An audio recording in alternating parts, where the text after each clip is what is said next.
This is hashtag QB wins, Pete. Ooh. This is what the segment's called here. Is this because we're going to give the win to the quarterbacks of all these teams? Yeah. Well, it sounds like Pete's producer Pete's trolling some people with this little comment here. All Hashtag about QB the quarterbacks. wins. All about the quarterbacks. And this one was all about the quarterbacks. Two players that were picked back-to-back in the 2020 NFL draft. It was Justin Herbert versus Tua Tagovailoa. And the Chargers won. Yeah. And I didn't see this tweet until I got in today. Right. Yeah. I didn't realize that you sent this out. Yeah, well, I wanted to tweet at Big Cat at Barstool because he always anytime Tua plays well, he sends me a tweet on social media with big eyes open or whatever, right? So those of you listening who cannot watch or see this tweet by Chris Simms sent out last night. Was this after the game? Or it was during the game? Yeah, it was after the game. It was very end of the game. Okay. Yeah, we waited until it was over officially. All week, Dolphins fans kept saying that this was going to be the deciding game on whether Tua was better than Justin Herbert.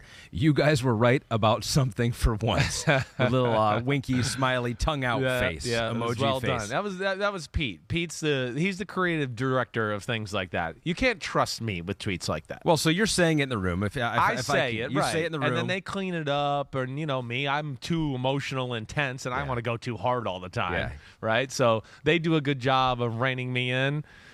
Yeah, right. I wanted to say, F you, Big Cat, eat it, Tuanon. That's how I wanted to start the tweet at. Edited that out. Right. So they helped me with that, and they helped me not get fired on a regular basis. So, that was well written by Pete and Matt Casey. It was a little group collaboration.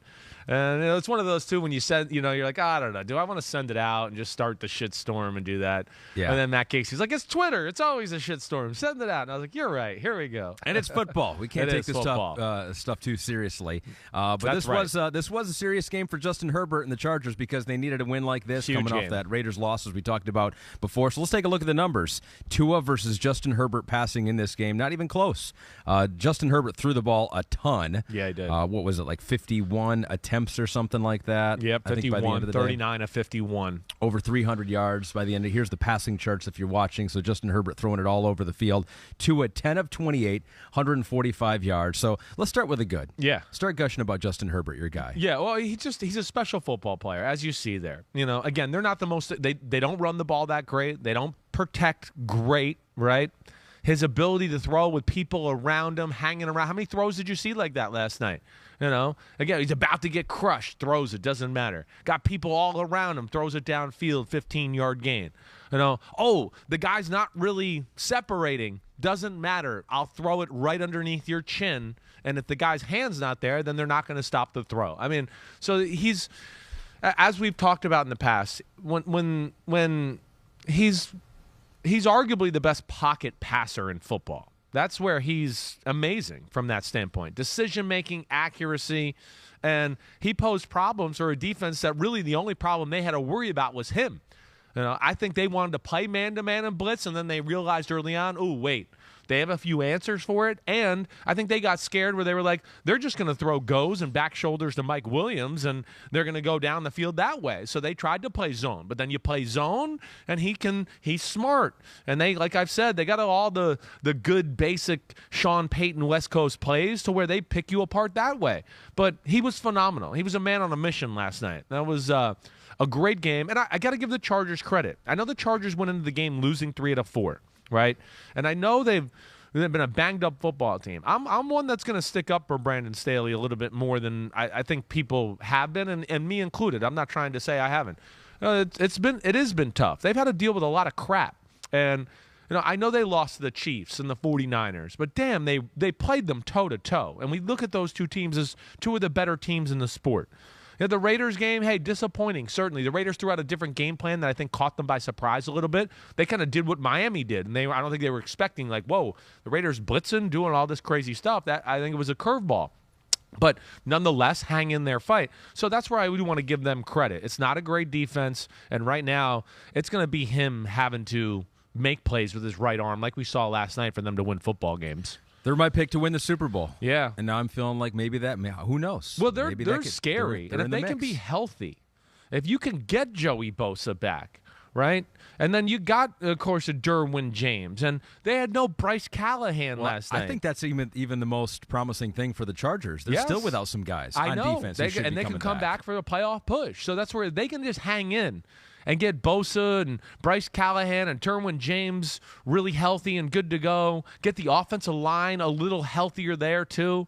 I know we're not going to get our Rashawn Slater back, but I think they can get everybody else back along the group there to where, I wouldn't want to see Justin Herbert and Brandon Staley again. What he showed me last night is he has a feel for this offense. This was a different stopping of the Miami Dolphins as compared to last week. Like we talked last week, they didn't stop Miami. Tua was off again in San Francisco. He missed wide open people everywhere. Last night he was off, but you saw the game. The coverage was tight. It wasn't like he was missing wide open receivers. It was like, he was throwing the ball, and you're just like, damn, give him a chance. You're not even giving the guy a chance. That's where he was off last night. But the defense was all over that, and Staley must have a good feel for the McDaniels-Shanahan scheme and kind of how to slow it down. And I thought it was interesting last night, too, Ahmed. I don't mean to keep talking here. Mm-hmm. He played more man-to-man than I've seen teams play them. And I think that gave them our RPOs aren't going to work that way. So they had different versions of man, and they made Tua say, okay, you got to throw the ball into some tight windows here. We're going to be kind of sticky on you that way. And, Tua did not deliver last night. Yeah, we might have to take a look at the film on this one, just like we did last week. Yeah. And Pete notes here that some 49er fans are now demanding on Twitter that you acknowledge that their defense really did shut down Tua last week. And now it's 2 weeks in a row, because I think there are some people out there be like, what do you mean they have never been shut down? We shut them down last week. But as you mentioned on this podcast, there were guys open last week. Not as much in this game last night. Guys open everywhere last week. It's not, again, the 49ers defense is awesome. I wax poetically about it every week. Last week was not a good week. McDaniel got them. Yeah, they on the scoreboard won, but like we talked about, I mean, if Tua just plays average last week, they're going to score an extra 10 points. He's going to have an extra 150 yards passing. So that was bad. This was a different feel to it. This wasn't, Tua's throwing it high. Tua's missing. Whoa, that guy was wide open down the middle. There was none of that last night. He missed some throws and put some ugly balls out there, but it wasn't people just flying through the middle of the defense. So, that's where, Pete, maybe we have to send a tweet out to the 49er fans to explain that a little more, after the podcast. He threw for 35% completion percentage, did Tua. And I think a lot of times on third down, it was like a lot of man early I was seeing somewhere. It was, right. And then third down, it went to zones. It did. You're exactly right. When you've kind of hurried up Tua, you got his clock ticking a little faster. No doubt. There's no, since it's third and it's usually, 5, 6, 7, 8, the RPO is really not as much as available to where teams don't want to call that because it's usually a shorter pass. You're not guaranteed you're going to get to the sticks. Yep. The play action fake doesn't have as much merit there. So then it becomes into, you actually have to they're going to have to drop back. They're not going to be able to, throw screens and do that. So they can have a feel for, okay, now it's just drop back pass offense. We don't have to worry about as much. And they definitely did that. That was a good catch by you. Something I was saying in the control room, with the sky cam always, where I'm going, look, it's been man first and second, third down. If they get them in 3rd and 5 or plus, they were playing some sort of cover 2 zone or something like that. And, that's as much as we saw the Dolphins offense struggle this year. I don't think it's even close, right? I don't think there's a game at all that they looked like this. Well, the 35% completion percentage was the worst by a quarterback in a game since Sam Darnold in 2019, worst by a Miami quarterback since David Woodley. Whoa. Back in 1980. That's 81? What I was thinking. When I was watching, I was like, this is like David Woodley out there. What's going on? It's not Tua.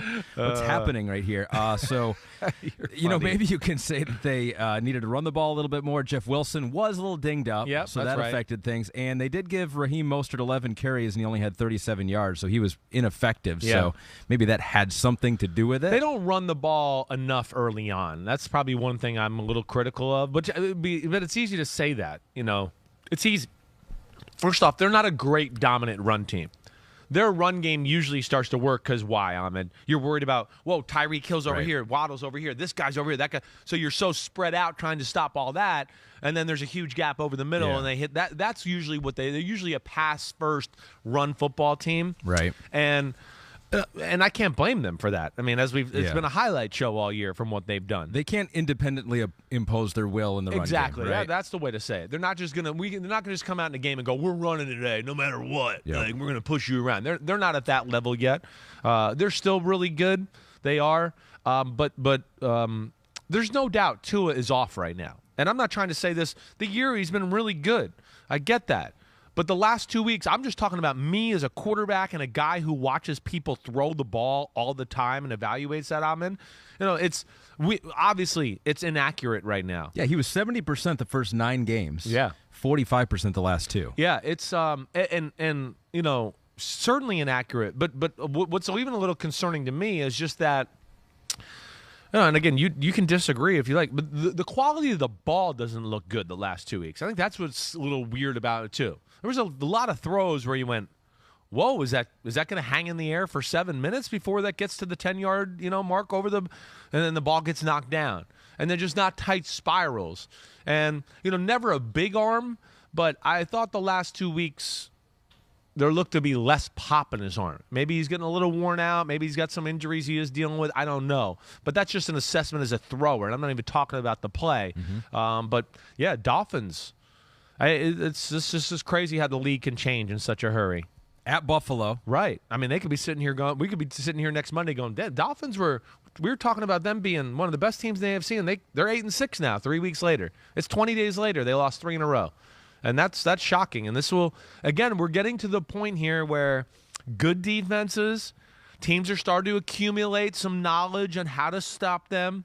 And now we're going to get another thing of, we talked about all year, them going up to cold weather Buffalo, going to have to throw in the elements and all of that. And the way it's looked last 2 weeks, yeah, that's a little concerning. So the Dolphins got some work to do here down the stretch. One last note. Yeah. There was a nothing the passer in this game on Justin Herbert. Oh, my gosh. It's your brand. Yeah. So I'll give you 30 seconds to talk about that penalty. I don't know. What else is Jalen Phillips supposed to do?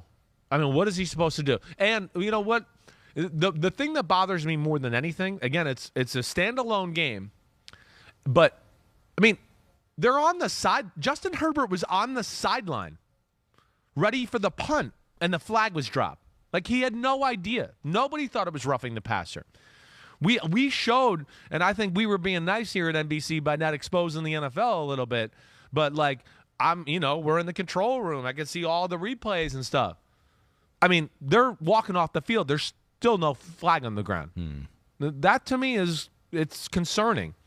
People not getting involved either in 345 Park and getting in their ear, or just to huddle up and then make a decision 2 minutes after the play, or 50 seconds after the play.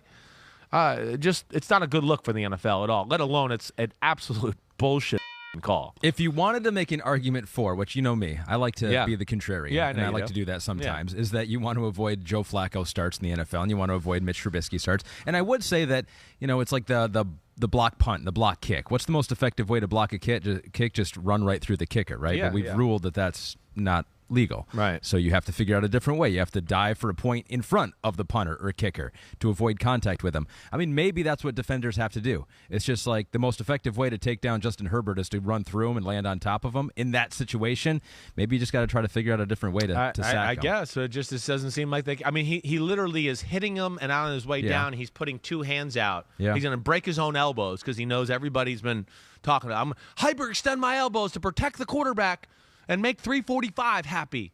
And that's wrong, and it is. And again, to me, it's what are we doing once again? We're penalizing the team that didn't play good football. You didn't block somebody. You guys didn't pick it up. You threw an incompletion. They played everything right. Hey, we just want to give you another chance. Thanks for watching, homies. Hit subscribe to see all my unbuttoned videos. You get to see me, Ahmed Fareed, all the big player breakdowns, game breakdowns, player interviews, and my film analysis. So please subscribe. Chris Simms Unbuttoned. Peace out.